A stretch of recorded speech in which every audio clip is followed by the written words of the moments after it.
Por que Cioran?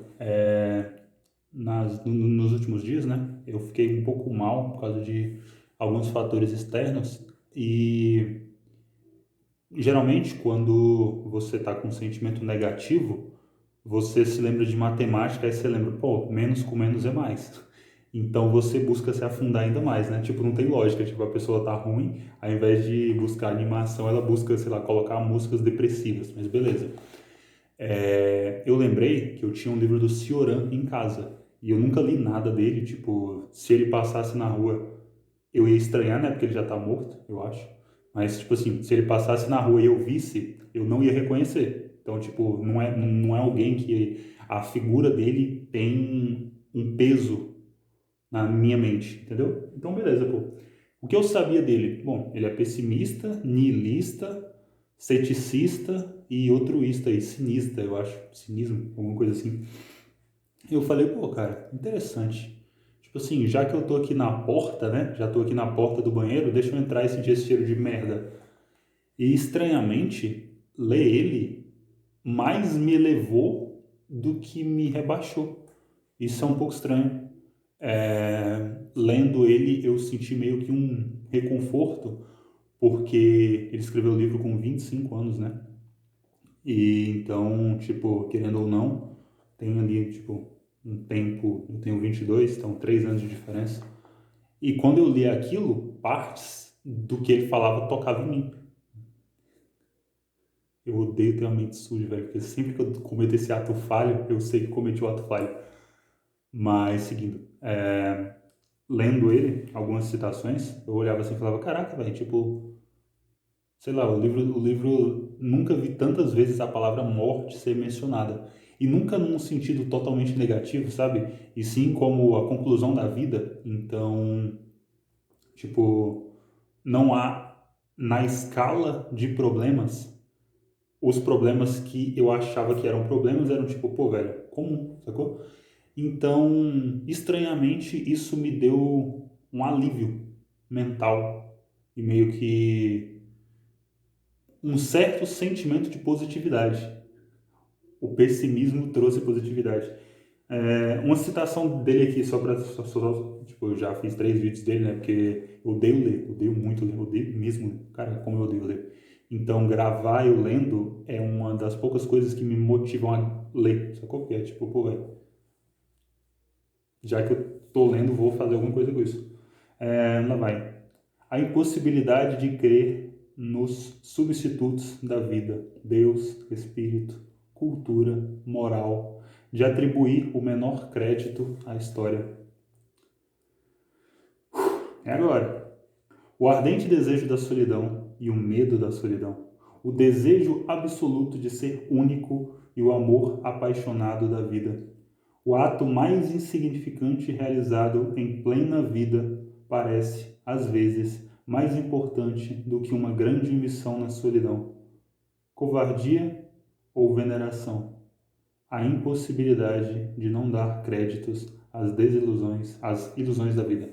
Tem uma citação dele também, que eu tenho quase certeza que ele é católico, né? Tem, acho que a última citação do livro é sobre Santa Teresa d'Ávila.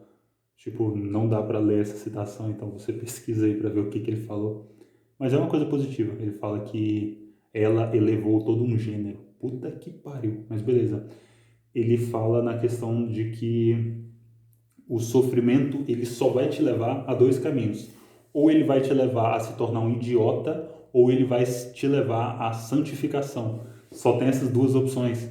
Então, os santos, eles, para se tornarem aquilo, tiveram que passar por uma longa jornada de sofrimento. E eu acho que eu vou pausar o vídeo para achar essa citação em específico. Mas, então, tipo, o sofrimento, ou ele vai te rebaixar a um nível de idiota, porque você não vai tancar ele, né? Então, tipo assim, você não vai se tornar melhor após ele. E a outra forma é você se aproximar um pouco mais da santidade. Ele não fala da santidade aqui com aquele tom é, impossível de ser visualizado. Ele fala mais como, tipo assim, a santidade seria você renunciar tudo, entendeu? Eu vou achar a citação aqui para ficar mais claro, porque senão vou falar burrice. Peraí. Diferente de qualquer outro pensador, o nome do trecho é sobre a felicidade de não ser santo. Então, tipo assim, a visão dele aqui é uma visão de alguém com 25 anos. Ele lembra até aquela frase do Santo Agostinho, tipo assim, é, é, acho que foi Santo Agostinho, que ele falou: Senhor, me dai a santidade e a renúncia ao pecado da luxúria, mas não agora. Sacou? Tipo assim, olha, cara, eu quero a santidade, mas eu não quero agora. Tem como me dar depois? Tipo, agora eu quero aproveitar um pouco a putaria.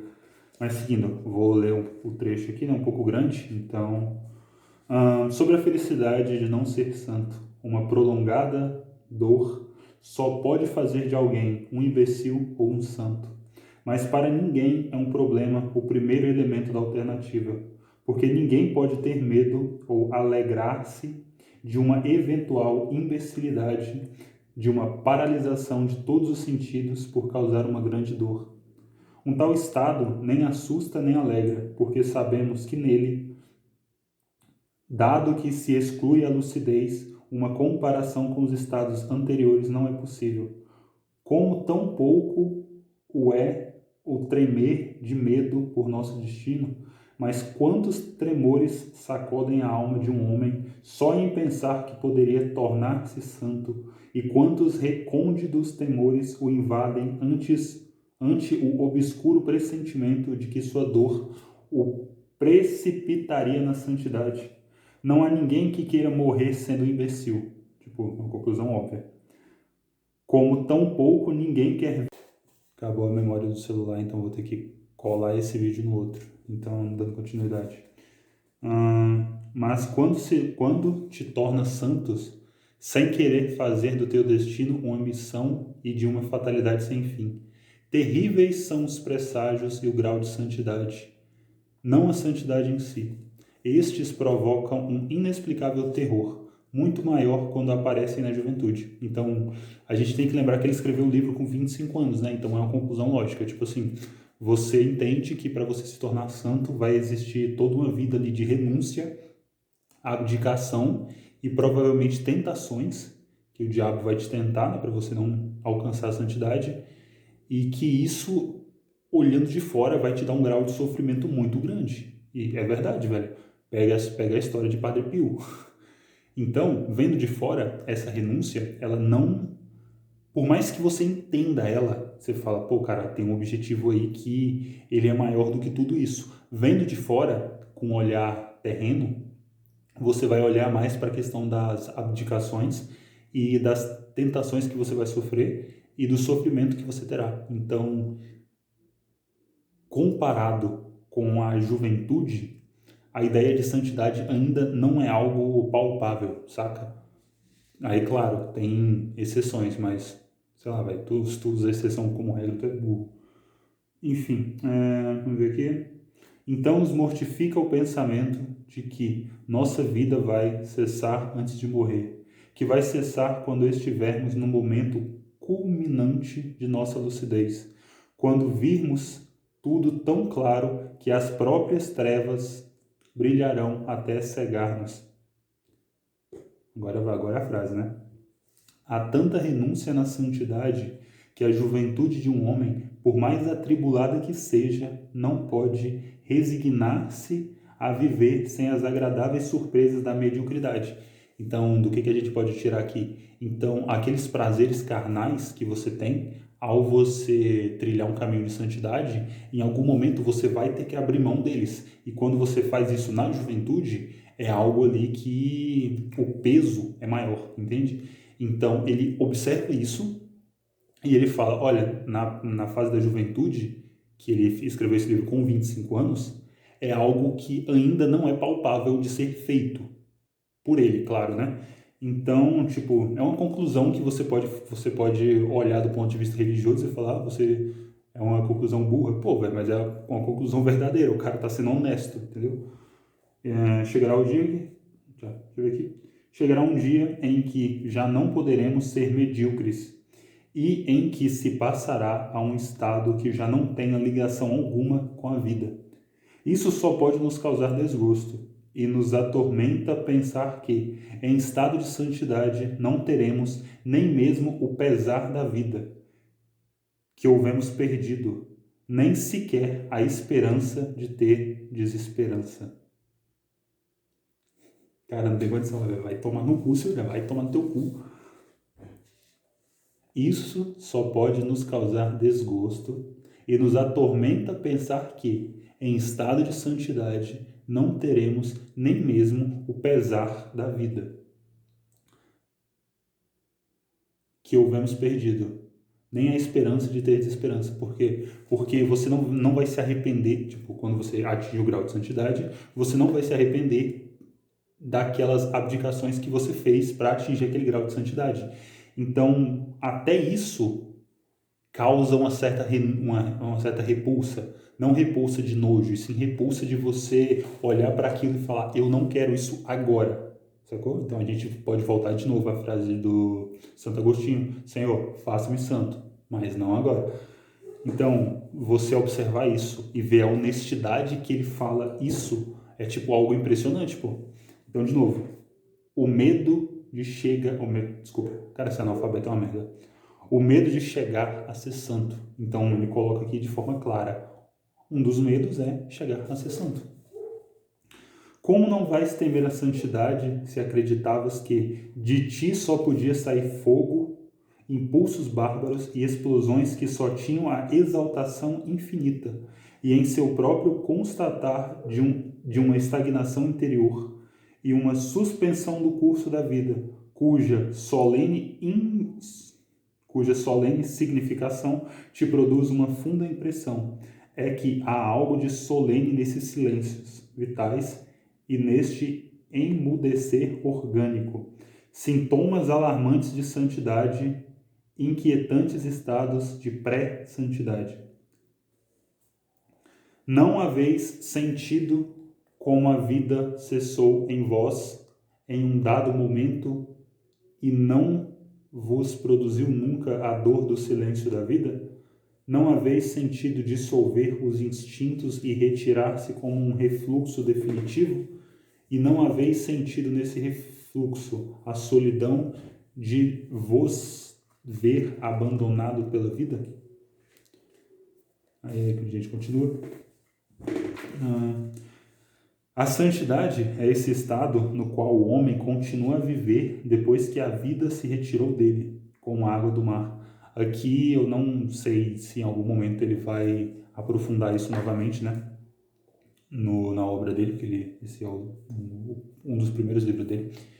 E aqui seria o quê? A santidade? Tá. Seria que você nem mesmo é capaz de se sentir apegado àquilo que você perdeu novamente, né? Porque seria ali que você está unido com algo que transcende essa materialidade.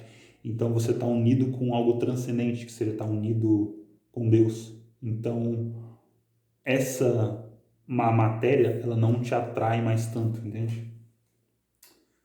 E por isso a alma de um santo se parece com a de um mar abandonado por suas águas, onde cabe tudo. O homem goza do dom de passar da alegria de ouvir a vida à tristeza de sentir como cessa. Se vê diante do problema da existência ao lado ou além da vida. A tragédia do homem é não poder viver em, mas apenas aquém ou além. Porra! Eu não tinha pegado esse jogo de palavras dele. Então, as palavras estão em itálico, então é para dar um destaque. Então, a tragédia do homem é não poder viver em, mas apenas aquém ou além. Então, seria, se você fosse olhar assim, talvez você não é capaz de viver o presente em, você não consegue viver aqui. Ou você vive no futuro ou no passado, ou você vive além ou aquém. Um jogo de palavra foda. Eu fiquei curioso para saber como é em original, né? Porque acho que esse livro não foi escrito nem em uma língua normal. Acho que ela foi escrita nessa língua estranha aí. Deixa eu ver em qual língua essa porra foi escrita. Fiquei curioso mesmo em qual língua foi escrita. Porque se tem esse jogo de palavra em português, né, pô? O jogo de palavra deve ter sido muito mais foda. Não, pô, agora eu vou achar, ó. Em qual língua foi escrita essa porra?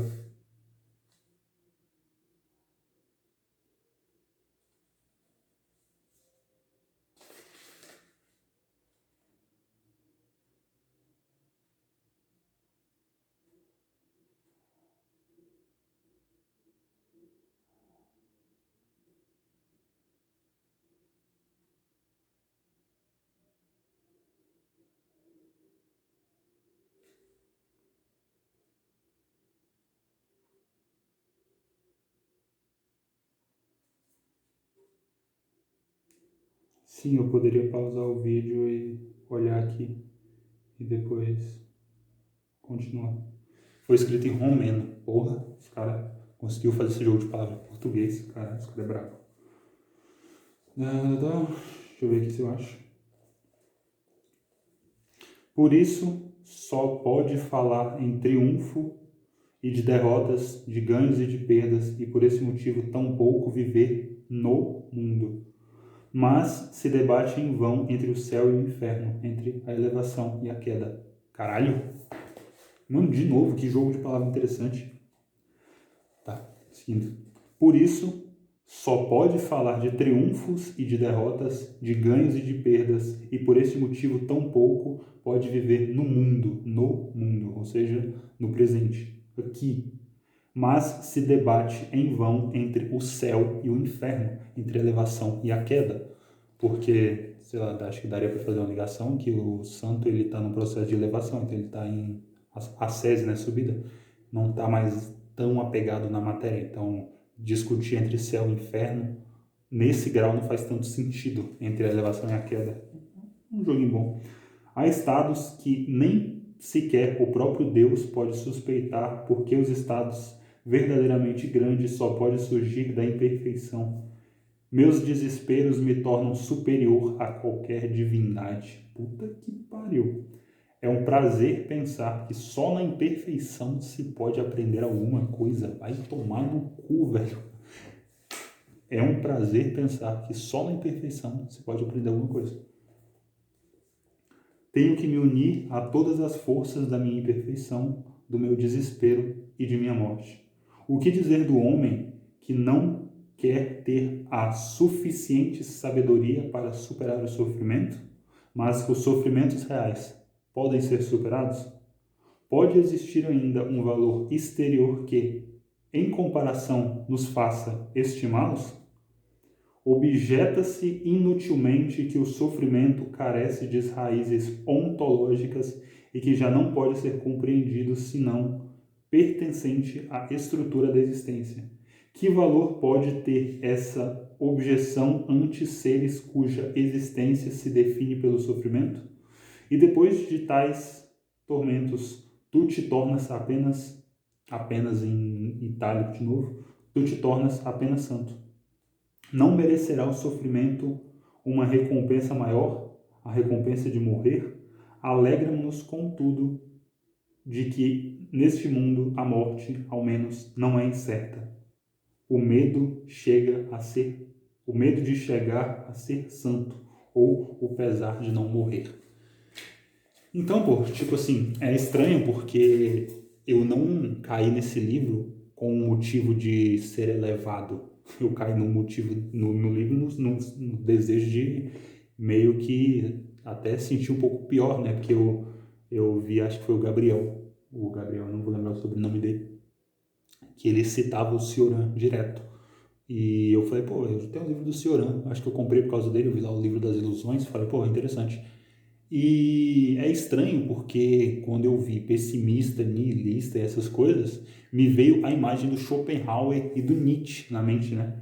Então, sei lá, eu pensei que eu ia bater o olho ali, eu tenho alguns livros desses dois aqui em casa, e quando você lê, cara, você leu o começo do As Dores do Mundo do Schopenhauer, tu tem vontade de tancar debaixo de um caminhão, pô, sacou?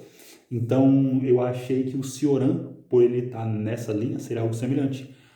Porém, a elevação que eu tive, a elevação é um pouco estranha, porque a elevação consistiria que eu manteria esse estado de ascese por um período maior, mas beleza. A elevação momentânea de espírito que eu tive ao ler trechos do Cioran, é algo que realmente me agregou muito, saca? Igual eu falei, ele escreveu esse livro com 25 anos. Então, essa parte de ainda ter os instintos de busca por coisas carnais, tá no Cioran, sacou? Tipo, a religião também tá nele. Quando você lê aqui, você consegue ver claramente que ele tem origens ali católicas e ele escreve muito bem e, tipo, cara, alguns pontos ali, tu olha e fala, puta que pariu, eu nunca tinha pensado nisso. Principalmente em questões nihilistas, né? Igual essa relação com a morte, essas coisas. Mas ter visto isso é do caralho, velho. Saca? Porque, tipo, foi meio que no momento que eu precisava. E veio de alguém próximo, saca? Porque o Cioran, claramente, ali, ele não é um santo. Ele claramente tem algumas influências negativas, né? Ou influências que não são tão puras. E ele escreveu esse livro com 25 anos. Então você sente você não sei, né? Eu senti uma proximidade maior com o autor por esse motivo. Então, sei lá, acho que eu vou recomendar o Cioran, pô. Não para quem é feliz ou para quem é Carola, velho, gente, Carola é muito chata. Mas tipo assim, algumas partes do Cioran eu realmente achei interessantes para um caralho. Então, é um autor que eu pretendo talvez no futuro fazer a leitura completa das obras dele, que eu nem sei quantas são. Mas só esse jogo de palavras, de tipo, você viver em. Você não vive em, você vive aquém ou além. Puta que pariu, velho. Saca? Então, tipo, eu tava. O meu problema era que eu tava vivendo além. Então, tipo, interessante, interessante. Gostei, senhor. Tu é foda, tu é brabo. Mais brabo de Konoha. Enfim, acho que é isso. É nóis.